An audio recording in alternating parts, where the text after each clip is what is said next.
General Marcus Thompson had seen 3 wars, survived 2 assassination attempts, and commanded over 50,000 troops in his 4-decade military career. But nothing had prepared him for what he would discover at a forgotten airstrip in the Nevada desert.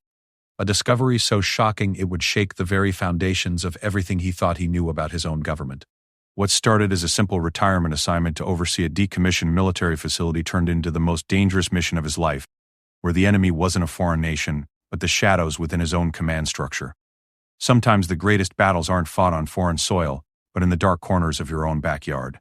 The morning sun cast long shadows across the Pentagon parking lot as General Marcus Thompson walked toward the imposing building for what he thought would be one of his final meetings as an active duty officer. At 62, with silver hair and weathered hands that told stories of decades in service, Marcus carried himself with the quiet dignity of a man who had earned every star on his collar through blood, sweat, and unwavering dedication to his country. His secretary, Linda Martinez, had been unusually vague about the meeting's purpose. "Conference room C7, sir. 1000 hours. Secretary Morrison will be waiting," was all she had said, but something in her tone suggested this wasn't going to be a routine briefing. Linda had been with him for 8 years, and she had developed an uncanny ability to sense when something was different about their usual military bureaucracy. As Marcus made his way through the familiar corridors of the Pentagon, past the portraits of distinguished generals and the subtle hum of one of the world's most powerful military machines, he reflected on his impending retirement. 3 more months, and he would be trading his uniform for civilian clothes, his morning briefings for fishing trips, and his command responsibilities for the simple pleasure of sleeping past 5 in the morning. The wars in Iraq and Afghanistan had taken their toll, not just on his body but on his spirit. Too many good soldiers had come home in flag-draped boxes. Too many families had been shattered by loss, and too many nights had been spent wondering if the decisions he made in air-conditioned offices had cost lives on the ground. Marcus was ready to hang up his stars and fade into the quiet anonymity of retirement. Secretary of Defense Robert Morrison was already seated at the polished mahogany table when Marcus entered conference room C7.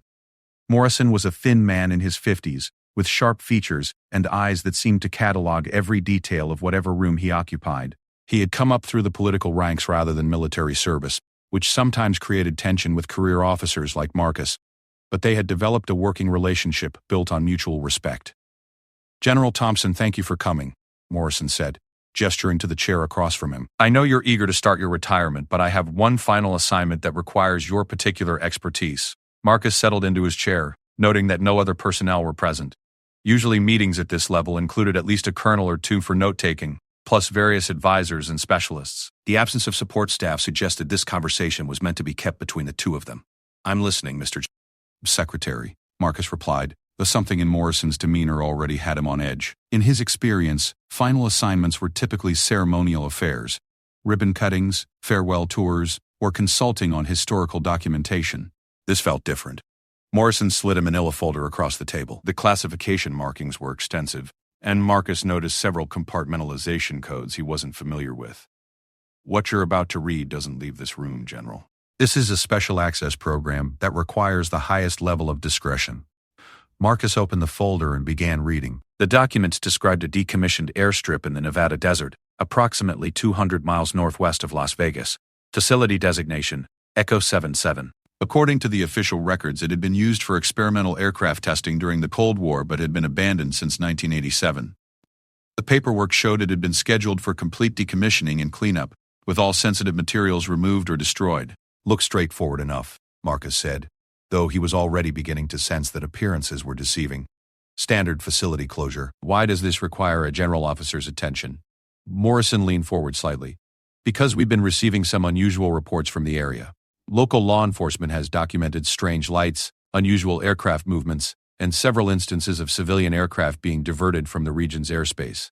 We need someone with your clearance level and experience to conduct a thorough assessment and ensure the facility is truly secure." Marcus studied the documents more carefully. The reports Morrison referenced weren't in the folder, which was unusual.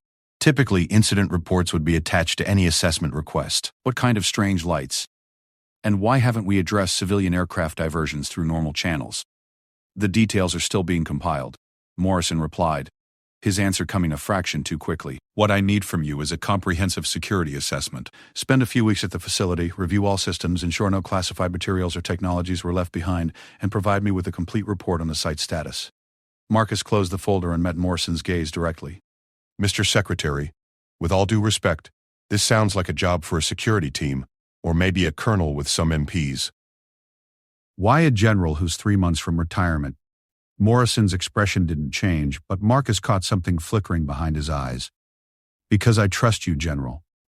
Because you have the clearance to access any remaining classified systems. And because if there's something at Echo 7 that shouldn't be there, I need someone I can count on to handle it appropriately. The weight of that statement settled over the room like a heavy blanket. Marcus had been around long enough to read between the lines. Morrison suspected there was something at the facility, something that required careful handling, and he wanted someone he could trust to either contain it or report on it without creating political complications. When would you need me to deploy? Marcus asked, already knowing his fishing trips were going to have to wait. As soon as possible. I've arranged for you to have a small support team, minimal personnel, all cleared for special access programs. You'll have complete operational authority over the site during your assessment. Marcus nodded slowly. In his experience, when the Secretary of Defense personally handed you an assignment and stressed the need for discretion, you didn't ask too many questions. I'll need a few days to review the background materials and organize my team. Of course. Morrison stood and extended his hand. General, I want to be clear about something. This assignment is classified at the highest levels. You report directly to me, and only to me. No briefings to staff, no inclusion in standard intelligence reports. We keep this compartmentalized until we know exactly what we're dealing with. As they shook hands, Marcus felt a chill that had nothing to do with the Pentagon's air conditioning. In his 40 years of military service, he had never been given an assignment with such tight restrictions on reporting. Even during the most sensitive operations in Iraq and Afghanistan, there had been established chains of command and oversight procedures. Understood, sir, Marcus replied, though his mind was already racing with questions he couldn't ask.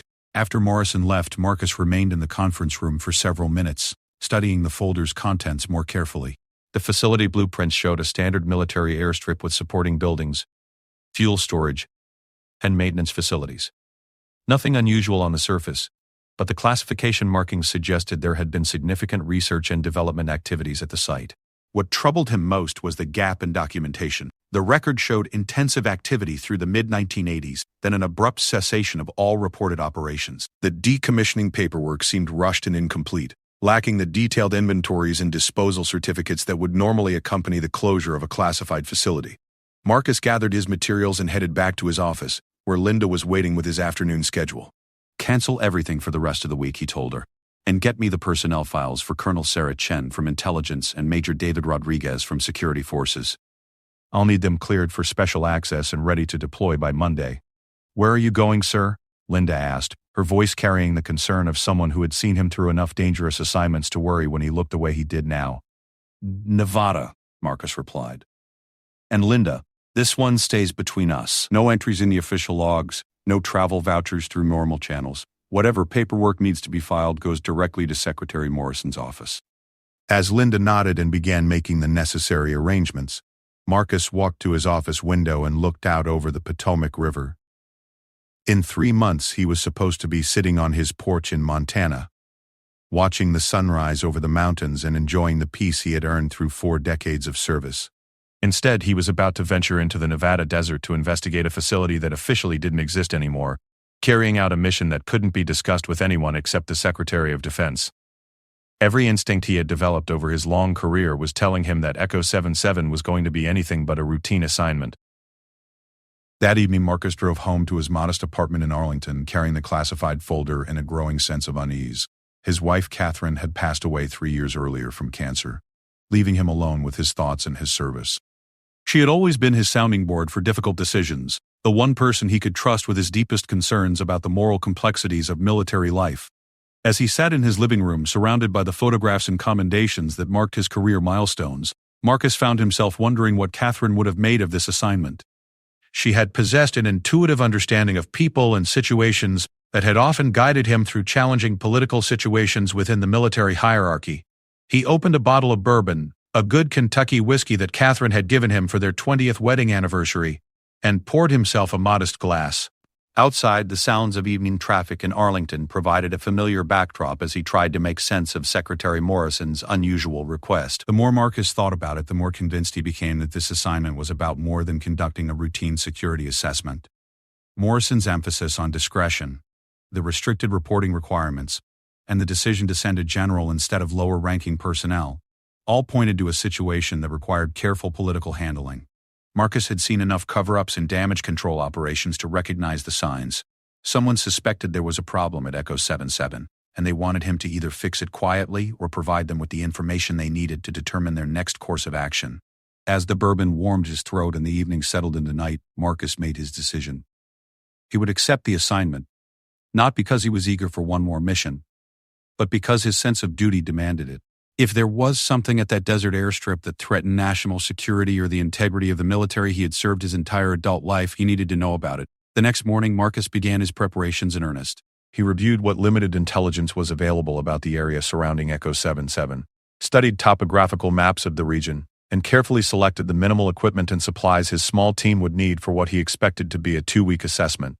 Colonel Sarah Chen arrived at his office on Thursday morning, carrying her own classified folder, and wearing the expression of someone who had also been briefed on the unusual nature of their assignment.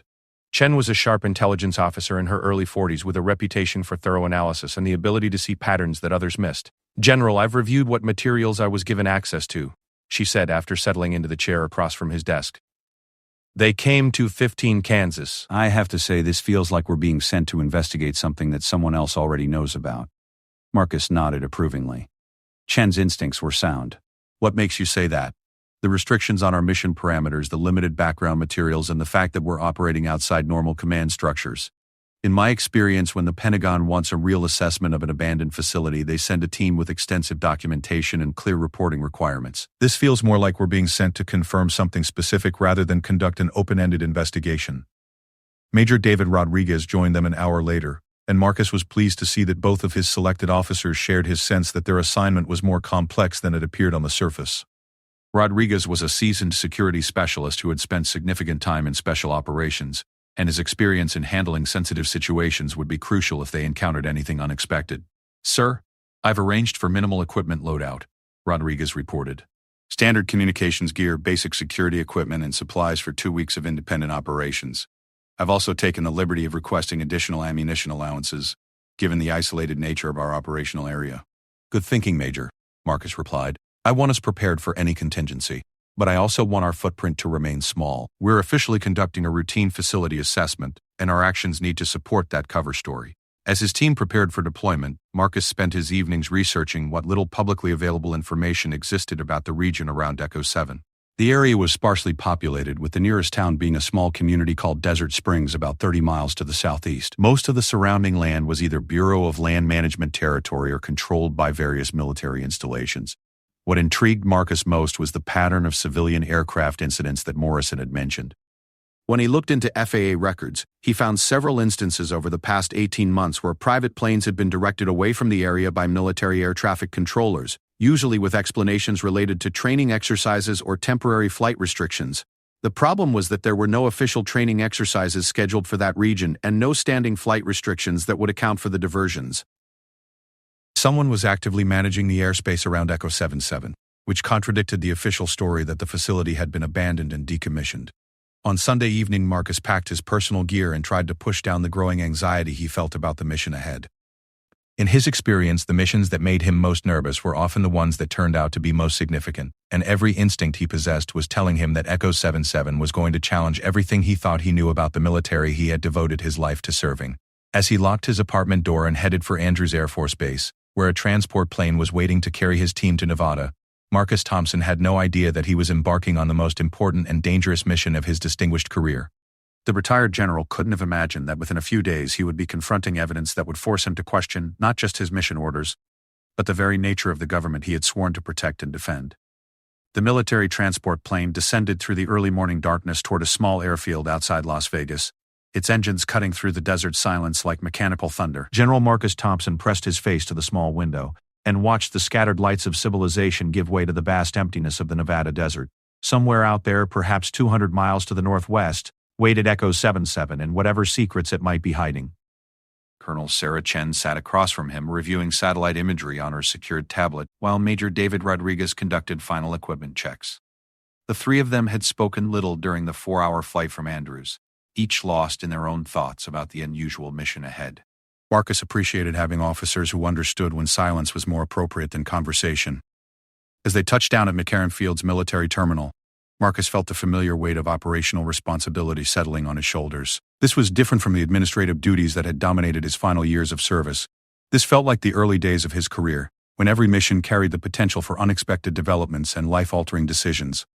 A nondescript government sedan was waiting for them on the tarmac, along with a young Air Force lieutenant who saluted crisply before introducing himself as their driver and liaison. Lieutenant Michael Patterson was clearly nervous about his assignment, repeatedly checking his orders and addressing Marcus with the kind of rigid formality that suggested he had been briefed about the sensitive nature of their mission.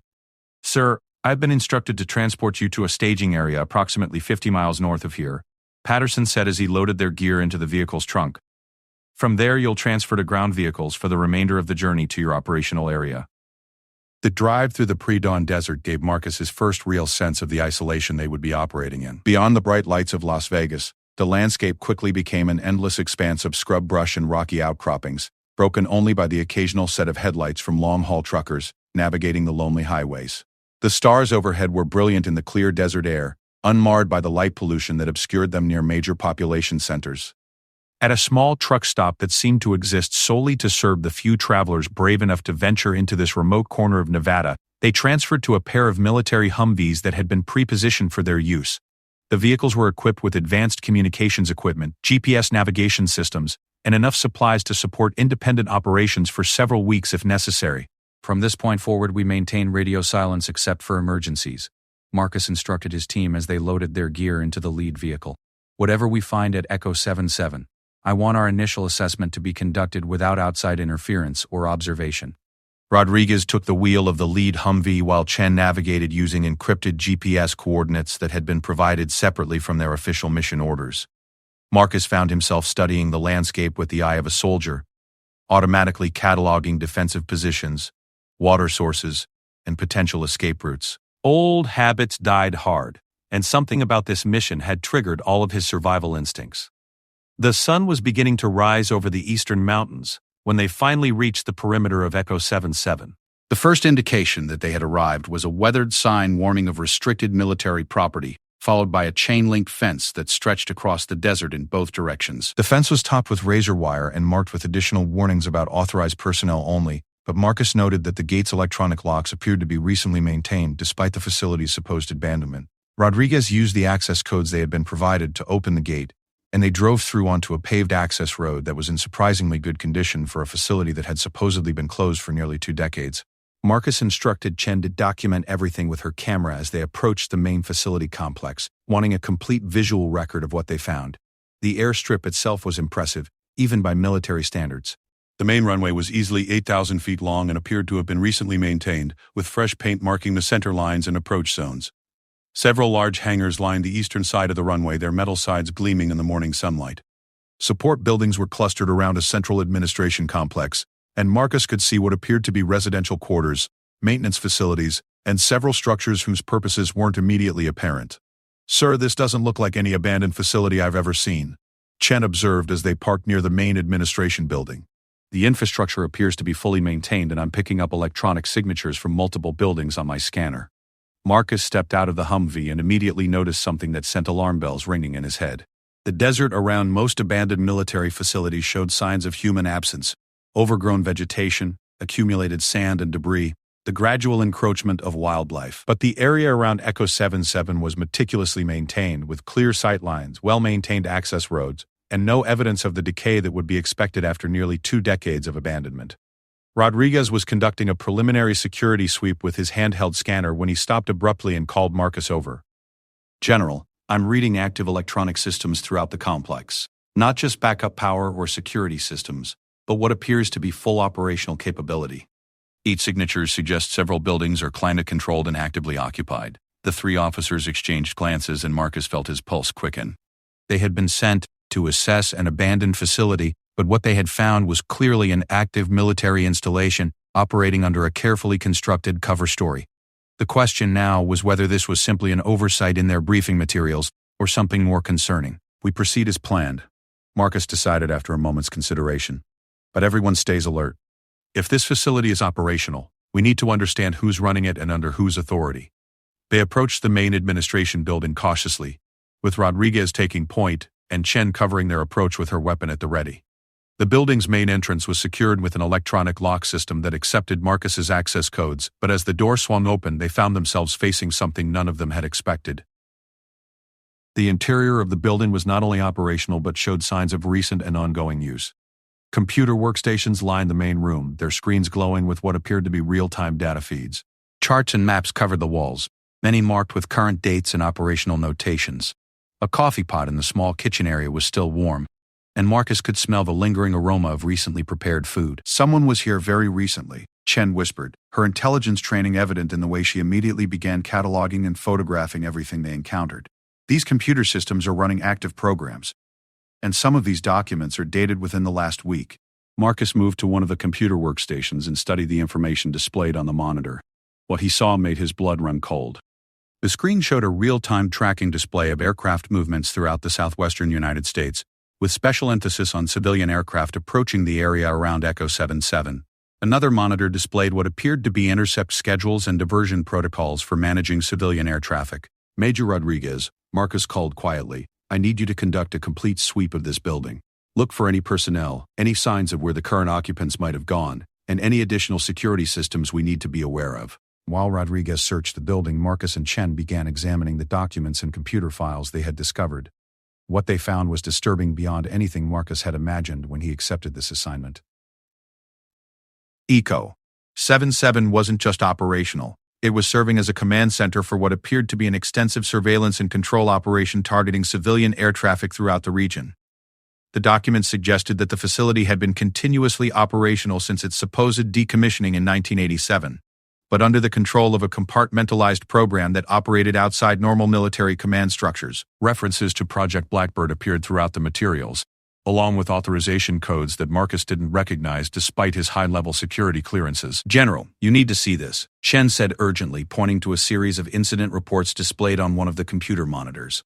"These are detailed logs of civilian aircraft that have been monitored, intercepted, and in some cases forced down in this area over the past 18 months. The reasons given range from security violations to unauthorized photography of sensitive installations." Marcus studied the reports Chen had found, and his sense of unease grew with each entry he read. The documentation showed a pattern of aggressive action against civilian aircraft that had no basis in any military regulations or operational procedures he was familiar with. In several cases, private planes had been forced to land at remote airstrips, their occupants detained for questioning, and their cameras and recording equipment confiscated. "This is completely outside legal authority," Marcus said grimly. "Whoever is running this operation has been conducting unauthorized intercepts of civilian aircraft and violating numerous federal laws in the process."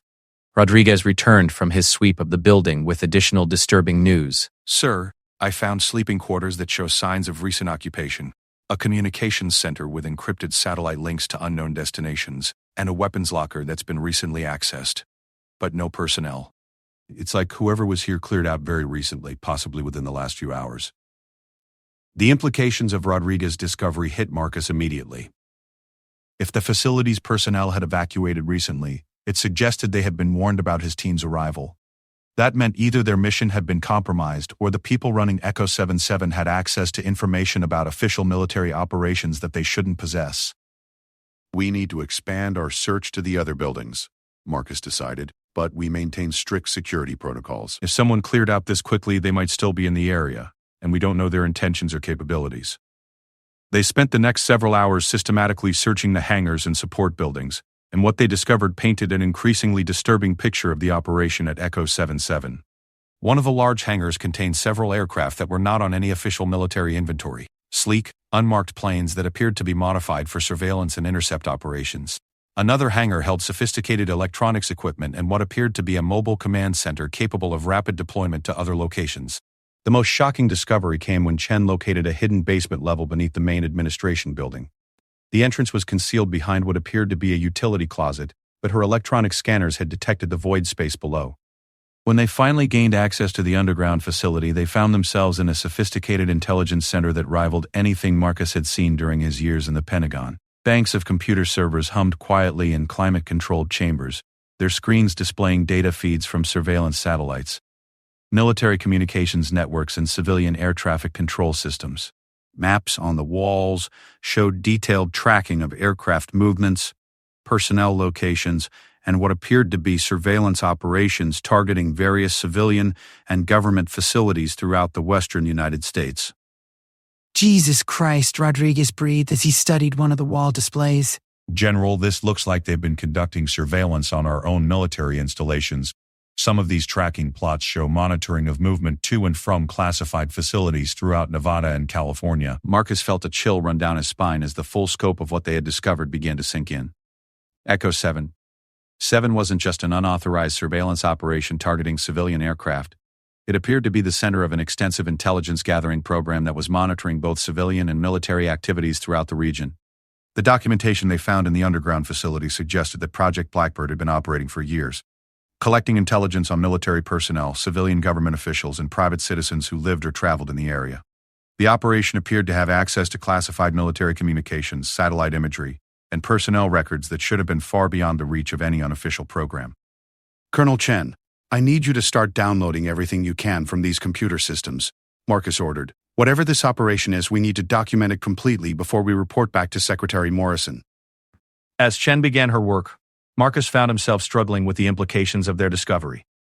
The evidence suggested that a rogue intelligence operation had been operating under the cover of an abandoned military facility, conducting unauthorized surveillance and intercept operations that violated numerous laws and military regulations. But the sophistication of the operation and its access to classified resources suggested it had high-level support within the military or intelligence community. The question that troubled Marcus most was whether Secretary Morrison had known about Project Blackbird when he assigned them to investigate Echo 7. If Morrison was aware of the operation, then Marcus and his team might have been sent not to discover it but to provide plausible cover for its exposure or shutdown.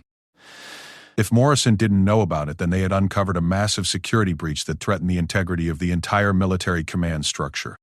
General, Rodriguez called from across the underground facility. I think you need to see this before we go any further. Marcus joined Rodriguez at a computer workstation where the Major had been examining personnel files.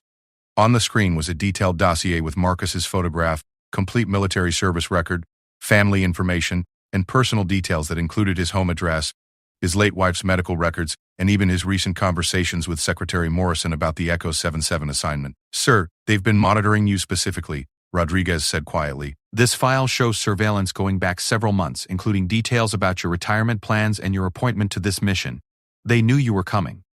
As Marcus stared at his own surveillance file, he realized that his team hadn't discovered a rogue operation by accident.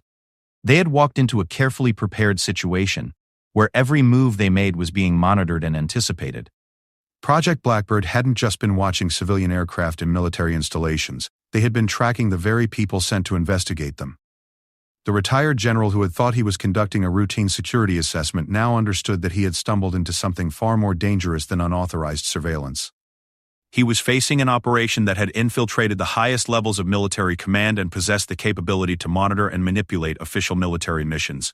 As evening fell over the Nevada desert and Marcus prepared to establish a defensive perimeter for the night, he couldn't shake the feeling that they were no longer the hunters in this situation. They had become the hunted, and somewhere in the desert darkness the people who ran Project Blackbird were watching their every move and planning their next step.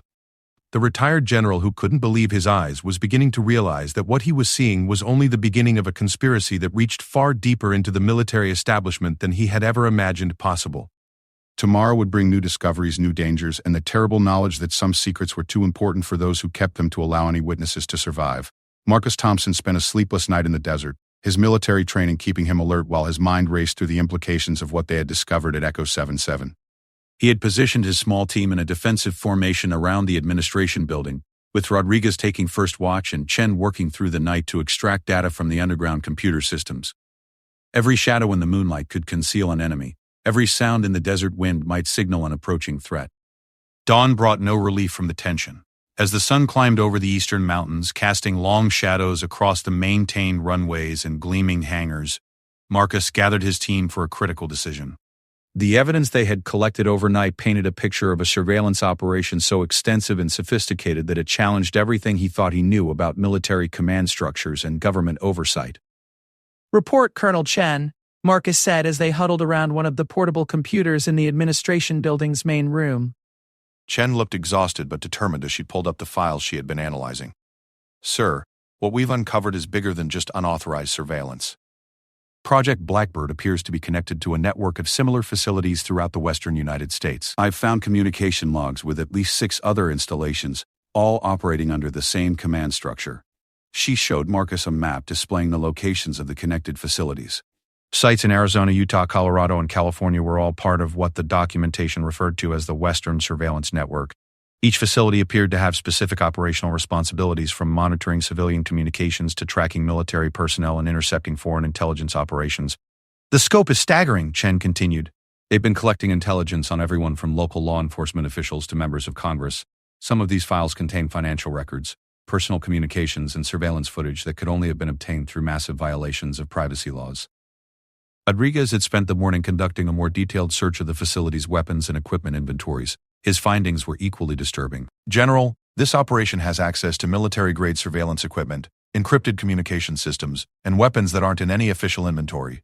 Some of this gear is more advanced than what I've seen in special operations units. Marcus studied the evidence his team had compiled, and a terrible understanding began to form in his mind. Project Blackbird wasn't just a rogue surveillance operation. It was part of a shadow network that had embedded itself within the legitimate military and intelligence infrastructure. The people running it had access to classified technology, official personnel records, and the ability to monitor and manipulate official military operations.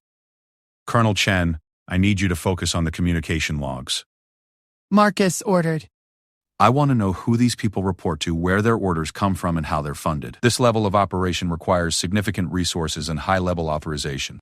While Chen worked, Marcus found himself grappling with a question that had been nagging at him since they first arrived at Echo 77. Secretary Morrison had seemed unusually well informed about the strange reports from the area, and his insistence on keeping the mission compartmentalized was beginning to feel less like security protocol and more like damage control. The possibility that Morrison knew about Project Blackbird, or was even involved in it, created a problem that went beyond anything Marcus had encountered in his military career. If his orders had come from someone who was part of the conspiracy, then his team's mission wasn't to uncover the truth, but to provide cover for whatever the conspirators planned to do next. "Sir, I found something," Chen called out urgently. The communication logs show regular contact with someone identified only as Control 7. The message traffic suggests this is the operational commander for the entire Western Surveillance Network. Marcus studied the communication logs Chen had found. The messages from Control 7 were terse and professional, but they revealed an operation that extended far beyond simple surveillance. Recent communications discussed asset repositioning, containment protocols, and executive action authorization in language that suggested the network was prepared to use deadly force to protect its secrets. One message in particular caught Marcus's attention. Dated just 3 days earlier, it read, "Thompson deployment confirmed. Initiate Protocol 7 upon his arrival. Ensure no evidence survives assessment. Authorization for terminal action approved if necessary." The blood drained from Marcus's face as the full meaning of the message sank in. Protocol 7 terminal action, no evidence survives. They hadn't been sent to investigate Echo 77. They had been sent there to be silenced. "Major Rodriguez," Marcus called quietly, "I need you to conduct an immediate perimeter check. We may be walking into a trap." While Rodriguez moved to assess their security situation, Marcus tried to piece together the timeline of events that had led to their current predicament. Morrison's briefing had been designed to get them to Echo 77, where they could discover just enough about Project Blackbird to be seen as a threat, but not enough to understand the full scope of the conspiracy before it was too late to escape. Chen was still working at the computer when she suddenly froze, her face going pale as she stared at the screen. "General, you need to see this immediately," she whispered. On the monitor was a live video feed showing their own position at Echo 7. The image was clearly being transmitted from a surveillance drone or satellite, and it showed their vehicles, their current positions, and even their movements within the building. In the corner of the screen, a timer was counting down from just under 6 hours. "They've been watching us since we arrived," Chen said grimly. "And whatever that countdown represents, we have less than 6 hours before it reaches zero." Marcus felt the familiar clarity that came with immediate danger. All the political maneuvering and conspiracy theories became irrelevant when faced with a direct threat to his team's survival. "Pack everything essential. We're leaving in 10 minutes. Whatever evidence we've gathered, we'll analyze it from a safer location." But as Rodriguez returned from his perimeter check, his expression told Marcus that leaving might not be an option. "Sir, we have a problem. There are vehicles approaching from multiple directions and they're maintaining radio silence. Based on their formation and movement patterns, I'd estimate we're facing a coordinated assault team. Through the administration building's windows, Marcus could see dust clouds on the horizon marking the approach of several vehicles. The attackers were still several miles away, but they were closing fast and appeared to be coming from all directions simultaneously. It was a classic encirclement maneuver, designed to prevent escape and ensure no targets survived the engagement. How many are we looking at? Marcus asked, his training taking over as he began planning their defense. At least 3 vehicles from the north, 2 from the south, and what appears to be air support incoming from the east, Rodriguez reported. We're outnumbered and outgunned, but we have the advantage of prepared positions if we can reach the underground facility. Marcus made his decision quickly. They couldn't outrun the assault team in their Humvees, and trying to fight them in the open desert would be suicide. Their only hope was to use the underground facility as a defensive position and hope they could hold out long enough to call for backup or find another way out.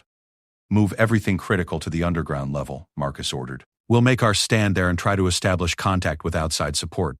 As his team prepared their defensive position, Marcus attempted to use their satellite communication system to contact higher authority, but every frequency he tried was either jammed or redirected to automated systems that seemed designed to prevent any real communication from getting through. Project Blackbird had effectively isolated them from any outside help.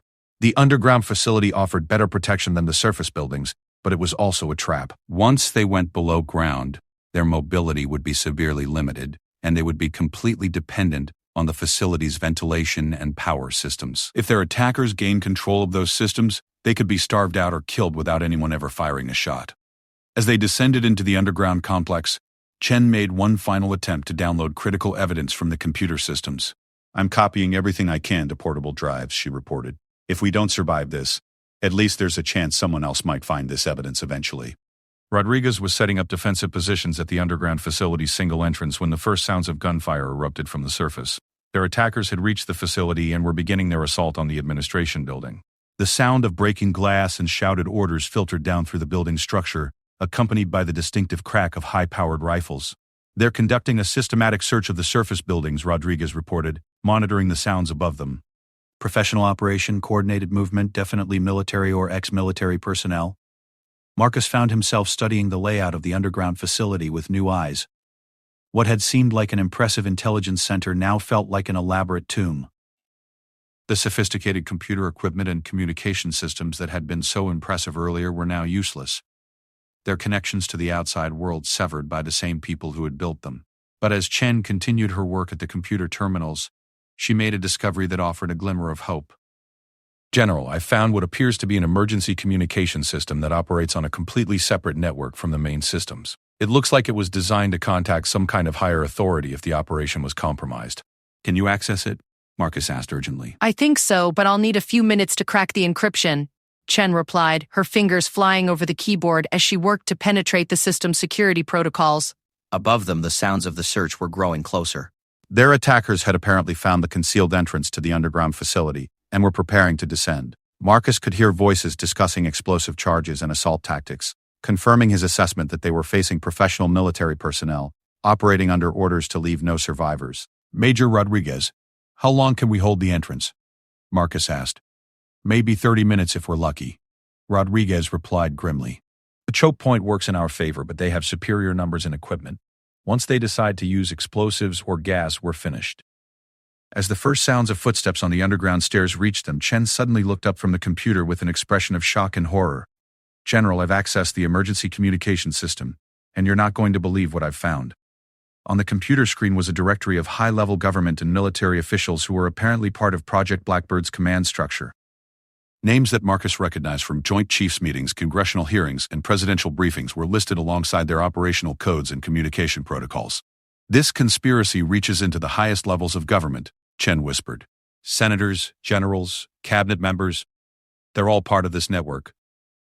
Marcus stared at the list of names, feeling the last of his illusions about his government and military crumble away. Project Blackbird wasn't a rogue operation that had infiltrated the system. It was the system, or at least a significant part of it. The people who were supposed to provide oversight and accountability were the same people who were running an illegal surveillance network that violated every principle the military was supposed to defend. The sound of approaching footsteps was getting closer, and Marcus could hear his attackers setting up equipment for their final assault on the underground facility. In a few minutes, the defensive position that had seemed like their best hope for survival would become their grave. But Chen had managed to activate the emergency communication system, and a new possibility presented itself. General, I can send a message through this system, but it will alert everyone on that list to our location and what we've discovered. Marcus realized that they faced an impossible choice. They could try to use the emergency system to call for help, but doing so would confirm to the conspiracy that they had uncovered the full scope of Project Blackbird. Or they could remain silent and hope to survive the immediate assault, but risk allowing the conspiracy to continue operating without anyone knowing the truth. As the first explosive charges detonated at the facility's entrance, and the sound of automatic weapons fire filled the underground complex, Marcus made the decision that would determine not only their survival but the future of the country they had sworn to protect. The retired general who had come to Nevada thinking he was conducting a routine security assessment was about to become the focal point of a battle that would determine whether the American people would ever learn the truth about the shadow government that had been watching them from the desert darkness. The countdown timer on the surveillance monitor had reached less than 2 hours, and whatever Protocol 7 represented was approaching its final phase. Marcus Thompson was running out of time to save not only his team but the democratic principles he had spent his entire life defending. The explosion that tore through the underground facility's entrance was designed to stun rather than kill, confirming Marcus Thompson's growing suspicion that their attackers wanted them alive for questioning. As smoke and debris filled the narrow stairway leading to their defensive position, he could hear voices coordinating the assault with military precision. These weren't mercenaries or foreign agents. They were American military personnel following orders from someone high in the chain of command. Major Rodriguez had positioned himself at the most defensible choke point, using overturned computer equipment as cover while Marcus and Colonel Chen worked frantically to complete the data extraction from the facility's servers. The emergency communication system that Chen had discovered was their only hope of getting word to someone outside the conspiracy, but activating it would immediately reveal their location to everyone on the extensive list of compromised officials. "General, I've got the emergency transmission ready," Chen reported, her voice steady despite the gunfire echoing through the underground complex. "But once I send this, everyone on that contact list will know exactly what we found and where we are." Marcus crouched behind a bank of servers, his service pistol drawn as he considered their options. The evidence they had uncovered painted a picture of corruption and betrayal that reached into the highest levels of American government. Senators, cabinet members, and military leaders were all part of a shadow network that had been conducting illegal surveillance and eliminating anyone who threatened their operations. The sound of boots on the stairs was getting closer, and Rodriguez was returning measured fire to slow their attackers' advance. But they all knew this defensive position was temporary. The facility had only one way in and out, and their attackers had unlimited time and resources to wait them out or simply collapse the entire underground structure. "Send the transmission," Marcus decided. "If we're going to die down here, at least someone needs to know what we discovered." Chen activated the emergency communication system, and immediately alerts began flashing on monitors throughout the facility. The transmission was going out simultaneously to dozens of recipients, including several names Marcus recognized from the Pentagon and congressional oversight committees. Within minutes, people throughout the government would know that Project Blackbird had been compromised and that evidence of the conspiracy was in the hands of military personnel. But Chen's expression as she monitored the transmission responses told Marcus that their situation had just gotten worse, rather than better. "Sir, the responses coming back aren't offers of assistance. They're coordination messages for damage control and asset protection. Everyone we just contacted is part of the conspiracy." The terrible reality hit Marcus like a physical blow. There was no one to call for help, because the people who should have provided oversight and protection were the same people who had ordered their elimination. Project Blackbird wasn't an aberration in the system. It was the system operating with approval and support from the very officials who were supposed to prevent such abuses of power. Rodriguez's voice cut through Marcus's dark thoughts. "General, they're preparing for a final assault. I count at least 6 personnel moving into position, and they're bringing some kind of gas canisters." Marcus knew they had only minutes before their defensive position would be overrun. But as he prepared for what might be his final moments as a soldier, Chen made one more discovery that changed everything. "Sir, there's one more communication protocol in this system. It's labeled Omega Contingency, and it appears to be designed for exactly this situation, when the entire command structure has been compromised." "What does it do?" Marcus asked urgently. "It sends everything we've collected to a list of recipients outside the normal government structure. Journalists, foreign allies, congressional staff who aren't on the compromised list. It's designed to ensure that if the conspiracy tries to eliminate witnesses, the evidence will still survive." As tear gas canisters rolled down the stairs, and the assault team prepared for their final advance, Marcus faced the most important decision of his military career. Activating the Omega contingency would expose Project Blackbird and the extent of the conspiracy to the public, but it would also reveal classified information and intelligence sources that could damage legitimate national security operations. But looking at the list of conspirators on Chen's screen, names of people he had trusted, worked with, and respected throughout his career, Marcus realized that national security had already been compromised by the very people who were supposed to protect it. The choice wasn't between security and exposure. It was between allowing a corrupt system to continue operating in darkness or bringing the truth into the light regardless of the consequences. "Activate Omega contingency," Marcus ordered as the sound of approaching boots grew louder. "Send everything." Chen's fingers flew over the keyboard as she initiated the final transmission protocol. Terabytes of data began flowing out through satellite links to recipients around the world: journalists, foreign intelligence services, congressional staff, and civilian oversight organizations. The evidence of Project Blackbird's operations, the list of conspirators, and the documentation of illegal surveillance would soon be in the hands of people who couldn't be silenced or intimidated. As the transmission uploaded, Marcus felt a strange sense of peace despite their desperate situation. He had spent 40 years serving his country, believing he was protecting democratic values and constitutional principles. Now, in what might be his final act as a soldier, he was actually doing what he had always thought he was doing: defending the American people from their enemies, even when those enemies wore the same uniform he did. The assault team reached their position just as the Omega contingency transmission completed. Marcus could see their faces now, young soldiers following orders, probably convinced they were protecting national security by eliminating traitors. They had no idea they were the instruments of the very conspiracy that was destroying the principles they had sworn to defend. "This is Colonel James Mitchell, Special Operations Command," the lead assailant called out as his team surrounded their position. "General Thompson, you and your personnel are under arrest for treason, espionage, and violation of classified material security protocols." Marcus almost laughed at the bitter irony. They were being accused of treason by people who were committing actual treason, arrested for espionage by the real spies, and charged with security violations by the people who had created the most massive security breach in American history. "Colonel Mitchell," Marcus replied, keeping his hands visible as the assault team moved into position. "I assume you've been briefed on why you're here and what you think we've done. You've compromised a classified intelligence operation and stolen classified materials."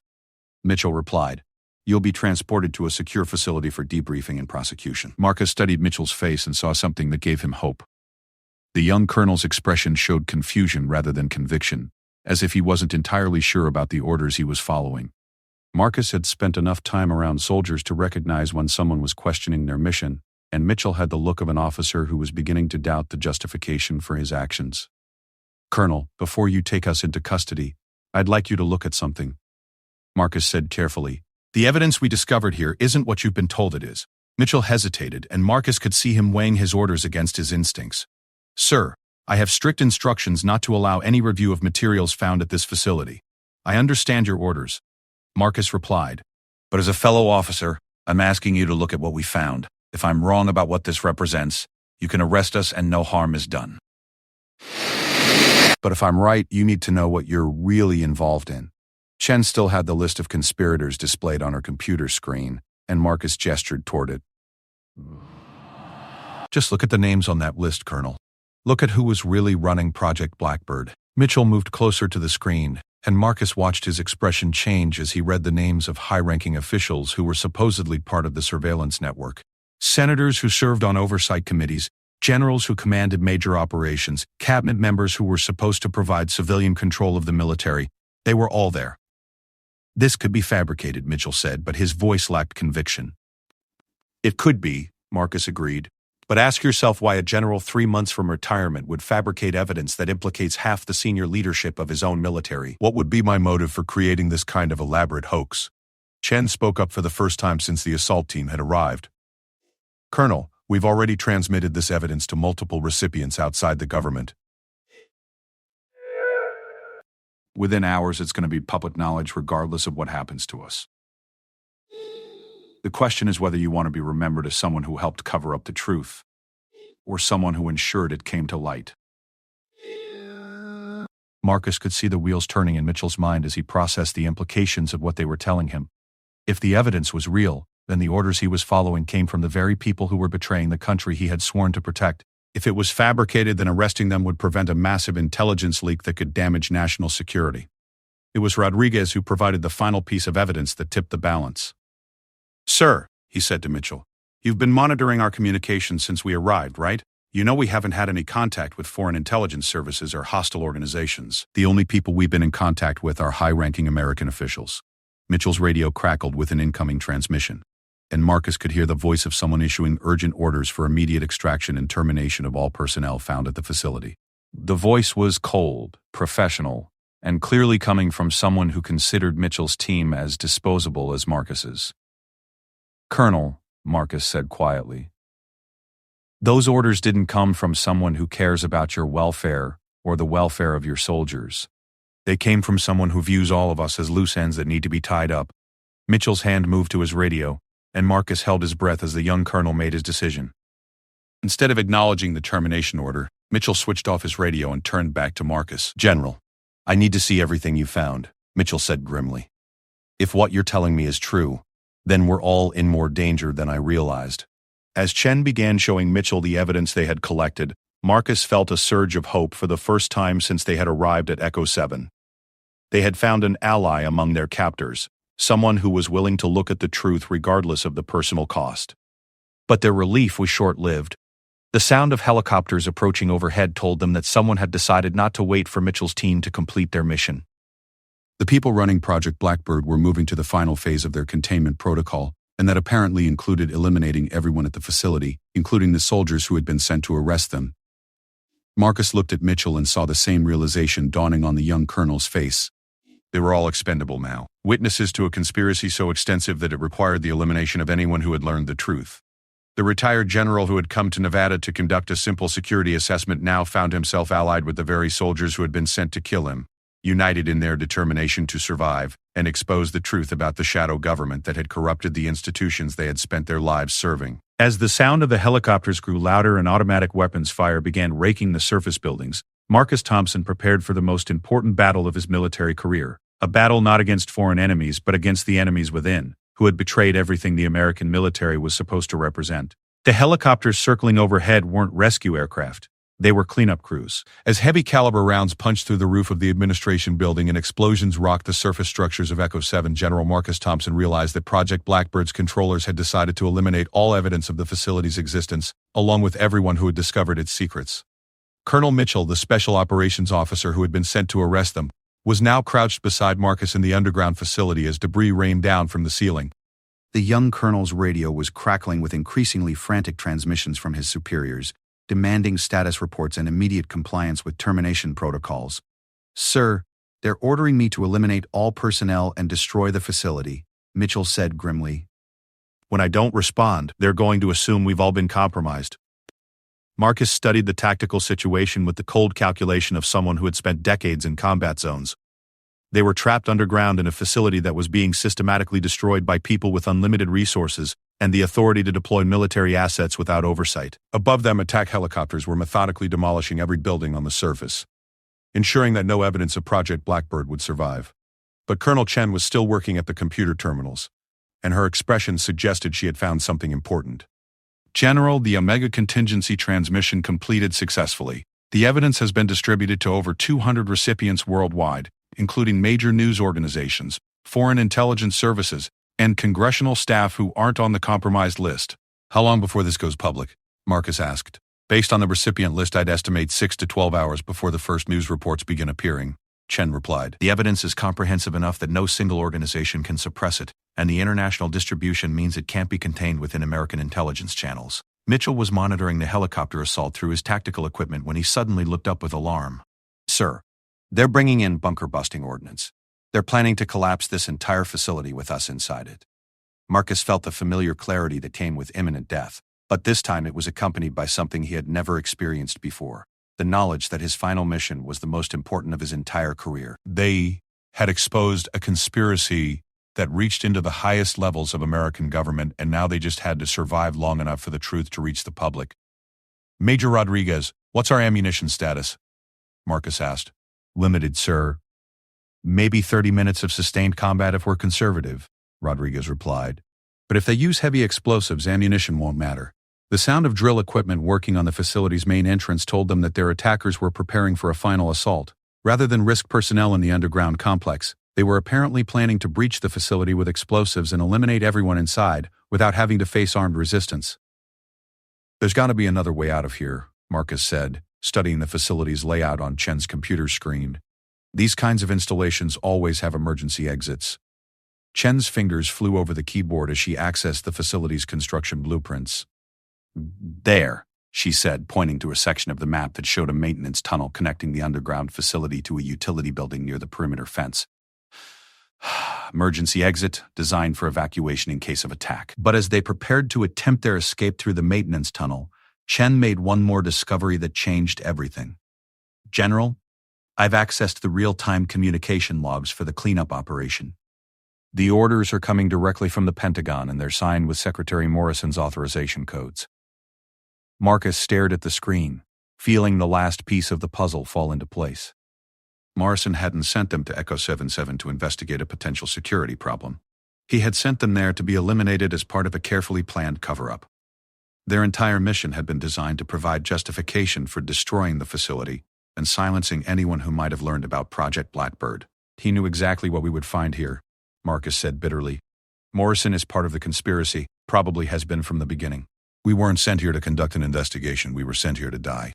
Mitchell was studying the communication logs over Chen's shoulder, and his expression showed the same sick realization that Marcus was feeling. "Sir, if the Secretary of Defense is part of this, then the cleanup operation has official authorization. My team was sent here as sacrificial assets, just like yours." As the drilling sounds from above grew louder and the facility's lights flickered from the damage to the power systems, Marcus made his final decision as a commanding officer. "We're getting out of here, and we're taking this evidence with us." "Colonel Chen, can you transfer everything to portable storage?" "Already done, sir," Chen replied, holding up several encrypted drives. "Everything we found is duplicated on these drives, plus I've got backup copies uploading to secure cloud storage services." The maintenance tunnel that would serve as their escape route was narrow and partially flooded, but it represented their only chance of survival. As they prepared to abandon their defensive position, Marcus could hear the final preparations for the facility's destruction taking place above them. Heavy equipment was being positioned, and radio chatter indicated that the demolition charges were being set for simultaneous detonation.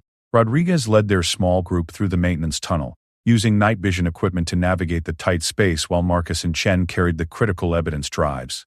Mitchell brought up the rear, having made his choice to join them rather than follow orders that would have required him to participate in covering up treason. The tunnel seemed to stretch forever through the Nevada bedrock, and Marcus found himself thinking about the irony of his situation. He had spent his entire career following orders without question, trusting that his superiors were acting in the best interests of the country. Now, in his final mission, he was disobeying direct orders and fighting against his own chain of command in order to serve the principles he had always believed the military represented. They were halfway through the tunnel when the first demolition charges detonated behind them.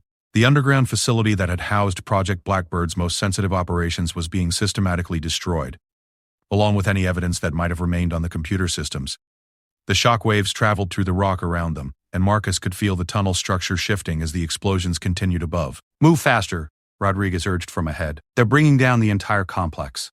When they finally emerged from the tunnel at the utility building near the perimeter fence, the scene that greeted them looked like a war zone. The entire Echo 77 facility was engulfed in flames and smoke, with attack helicopters circling overhead like mechanical vultures. The administration building, hangars, and support structures had been reduced to rubble, and secondary explosions suggested that fuel storage areas and ammunition depots were also being destroyed. Mitchell was monitoring military communications frequencies, and what he heard confirmed their worst fears. "Sir, they're reporting the destruction of a terrorist cell that had occupied an abandoned military facility. The official story is that foreign agents had infiltrated Echo 77 and were using it as a base for surveillance operations against American military installations." Marcus almost admired the audacity of the cover story. By claiming that Echo 77 had been occupied by foreign terrorists, Project Blackbird's controllers could explain away the facility's destruction while painting anyone who questioned the official narrative as unpatriotic or compromised by enemy propaganda. But as they watched the facility burn, Chen's satellite communication device began receiving notifications that told them their Omega contingency transmission was already bearing fruit. News organizations around the world were beginning to report on the leaked documents, and the initial stories were focusing on the extensive list of high-ranking American officials who had been implicated in the surveillance network. It's working, Chen said with satisfaction. The evidence is being verified and reported by multiple independent sources. They can't suppress this anymore. Rodriguez had been monitoring the helicopter patrols when he spotted something that offered them hope for escape. There's a gap in their search pattern about 2 miles south of here. If we move now, we can reach that ridgeline before they extend their perimeter. As they prepared to leave the area, Marcus took one last look at the burning remains of Echo 7. The facility that had housed one of the most extensive surveillance operations in American history was being erased from existence, but the truth about what had happened there was already spreading beyond the reach of those who had tried to keep it secret.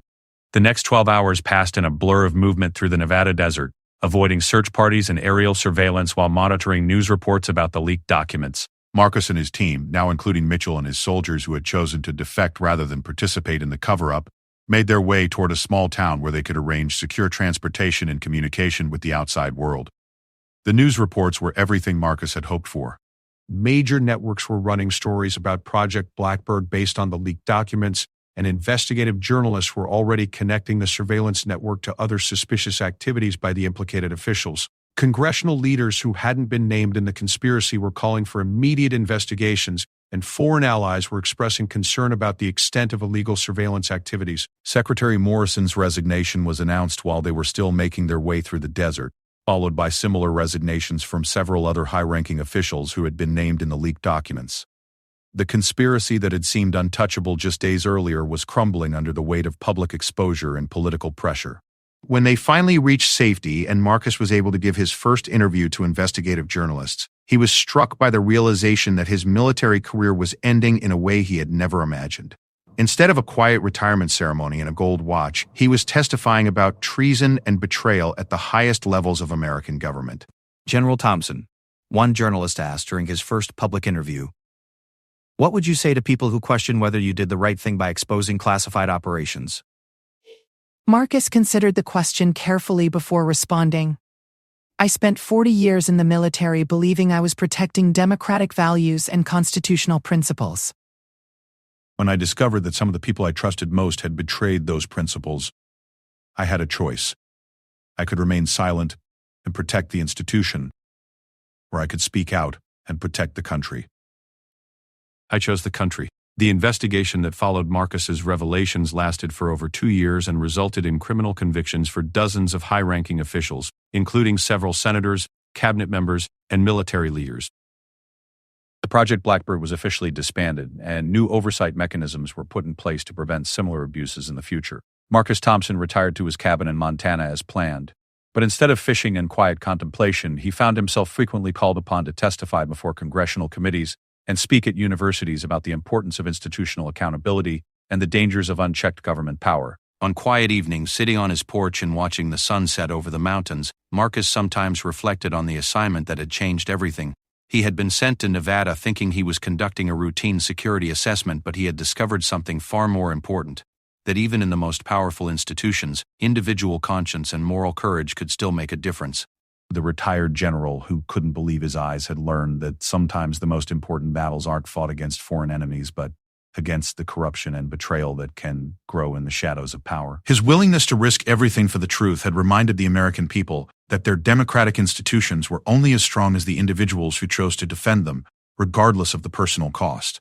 Years later, when historians wrote about the Project Blackbird scandal and its aftermath, they would note that it began with a simple assignment to check on an abandoned airstrip in the desert. But Marcus Thompson knew the real story was about something much more fundamental. The moment when a career soldier decided that his oath to defend the Constitution was more important than his loyalty to the people who had betrayed it. The truth had emerged from the Nevada desert, carried by a retired general who had learned that sometimes the greatest service to your country requires standing against the very institution you had spent your life serving. In the end, that was a lesson worth more than all the medals and commendations he had earned in 40 years of military service.